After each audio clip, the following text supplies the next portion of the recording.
Hello everyone, good morning. आज घेऊन आले आहे तुमच्यासाठी अगदी सोपी रेसिपी। आज आपण बनवणार आहोत मुगाच्या पिठाचे डोसे आणि उत्तापे।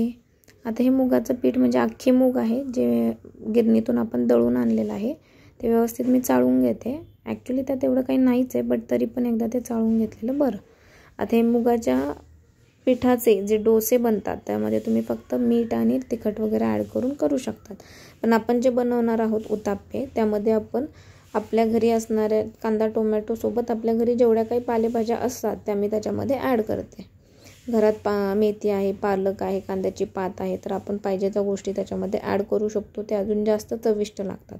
अगदी झटपट होतं, मुलाला सकाळी नाश्त्यासाठी किंवा डब्यासाठी देणारा एकदम सोपा आयटम आहे। आणि हे मुगाचं पीठ जर आपल्याकडे रेडी फॉर्मॅटमध्ये असलं तर तुम्ही झटपट कुठलीही रेसिपी याची करू शकता। याचे अप्पे होतात, डोसे होतात, उत्तापे होतात, थालीपीठ होतं। त्याच्यामुळे मग आपण त्याला ऑल पर्पज फ्लोअरसुद्धा म्हणू शकतो, की ज्या वेळेस आपल्याला अति घाई असते त्यावेळेस एकदम झटपट होणाऱ्या रेसिपी यापासून तयार होऊ शकतात। आता माझ्याकडे जे पीठ होतं ते मी व्यवस्थित चाळून घेते आहे एका पातेल्यामध्ये, आणि यामध्येच आपण सगळ्या गोष्टी ॲड करून बॅटर तयार करणार आहोत आणि त्यानंतर बनवणार आहोत याचे उत्तापे।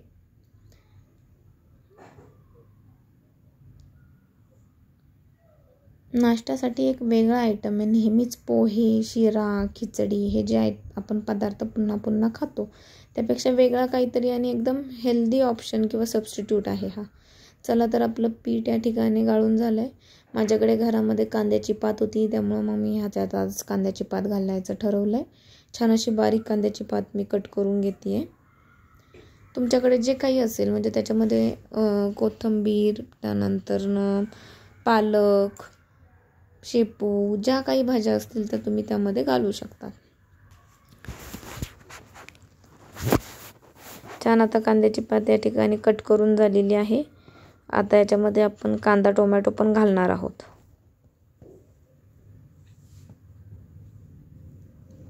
तुम्ही नाश्त्यासाठी कोणकोणते पदार्थ बनवतात एकदा मला कमेंट करून कळवता। आपण त्याही रेसिपीज हळूहळू काय करूयात, ॲड करूयात। चला तर या ठिकाणी पात रेडी झालेली आहे।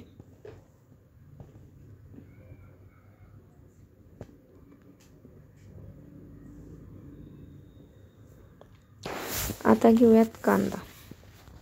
कांदा पण एकदम बारीक चिरायचा आहे, जेणेकरून तो खाताना पण आपल्याला कचकच लागणार नाही। जितका तो बारीक असेल तितका व्यवस्थित त्या पिठामध्ये मिक्स पण होईल आणि खाताना तो असं जाणवणार नाही आपल्याला। अजून याच्यामध्ये आपण काय काय घालू शकतो किंवा काय व्हेरिएशन करू शकतो हेही तुम्ही मला सांगू शकता।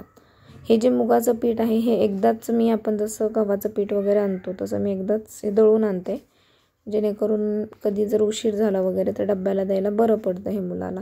आणि नाश्त्यासाठी पण चांगलं राहतं, पोटभर नाश्ता होतो, हेल्दी एकदम दमदमीत।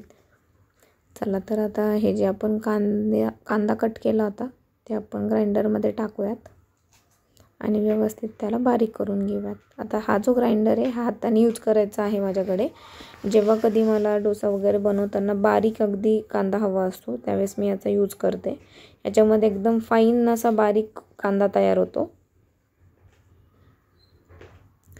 चला तर आपला कांदा आता रेडी झालेला आहे ॲड करण्यासाठी। तुम्ही बघू शकत असाल एकदम बारीक असा कांदा याच्यामध्ये ग्राइंड झाला आहे।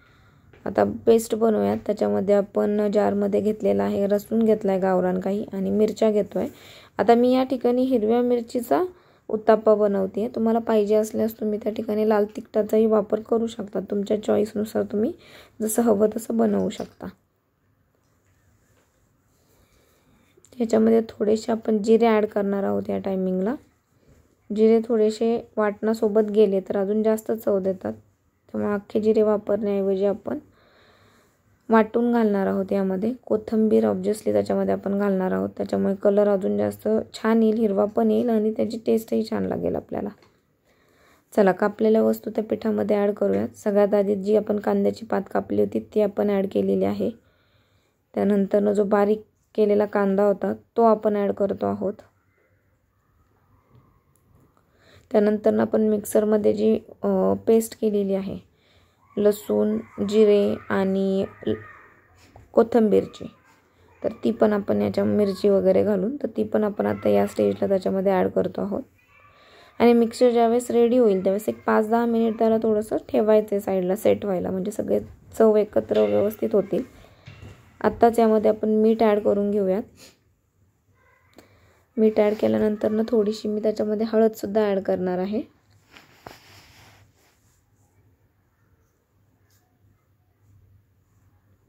आता ह्या ज्या वस्तू आपण या पिठामध्ये टाकलेल्या आहेत या अगोदर कोरड्याच एकदा मिक्स करून घेऊयात आणि याला लागेल तसं आपल्या कन्सिस्टन्सीनुसार आपण याच्यामध्ये पाणी ॲड करत जाणार आहोत. या बाकी आपण जे तांदळाचे डोसे वगैरे बनवतो तर याला आपल्याला सोडा वगैरे घालायची गरज असते, पण या डोशांसाठी अशी काही गरज नाही आहे. सोडा न घालता पण डोसे जाळीदार होतात छान पद्धतीने. चला आता हे जे मिक्सचर आहे ते आधी कोरडंच सगळं मिक्स करून घेऊयात. त्याच्यामुळे काय होईल सगळीकडे समप्रमाणामध्ये ह्या गोष्टी मिक्स होतील. आणि यानंतर मग आता आपण याच्यामध्ये हळूहळू करून पाणी ॲड करूयात आणि पाहिजे तशी कन्सिस्टन्सी याची तयार करून घेऊयात. आज बऱ्याच भाज्या मिसिंग आहेत, नाही तर यामध्ये आपण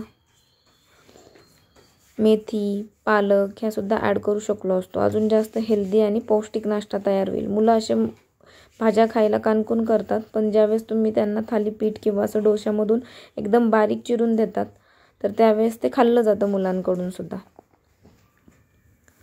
आता तुम्ही बघितलं असेल तर थोडंसं पाणी ॲड केलं आहे. त्यातले लम्स मी मिक्स करताना तोडण्याचा प्रयत्न करते आहे. विटुळ्या होऊ द्यायच्या नाही आहेत, व्यवस्थित फाईन पेस्ट करायची आहे. पुन्हा एकदा थोडंसं कन्सिस्टन्सी चेक करून अजून थोडंसं पाणी मी त्याच्यात ॲड करते आहे. आता छान असं बॅटर तयार होईल. व्यवस्थित एकाच डायरेक्शननी आणि एकाच स्पीडने ते फेटून घ्यायचं आहे व्यवस्थित, म्हणजे पटकन मिक्स होईल ते. बॅटर आपला ऑलमोस्ट रेडी झालेलं आहे. आता याची कन्सिस्टन्सी मी तुम्हाला दाखवते की कशा पद्धतीने याला कन्सिस्टन्सी आलेली आहे. आता आपण गॅसवर तवा ठेवूयात गरम करायला. तवा चांगला गरम झाल्यानंतर त्यावर थोडंसं ऑइल ॲड करूयात, जेणेकरून डोसा त्याला चिटकणार नाही. ऑइल पण थोडंसं गरम झाल्यानंतरच आपण त्याच्यावर पळीने हे बॅटर ॲड करणार आहोत. अगदी डोशासारखं किंवा जे तांदळाचे डोसे बनवतो तितका असा पातळ कागदी नाही होत हा डोसा, कारण त्याच्यामध्ये भाज्या वगैरे आपण ॲड करतो.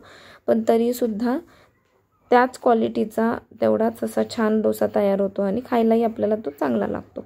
जनरली आपण जो उत्तप्पा बनवतो तांदळाचा तर तो जरा हेवी होतो त्याच्यावर कांदा किंवा टोमॅटो ॲड केल्यामुळं, पण हा त्यापेक्षाही पातळ होतो.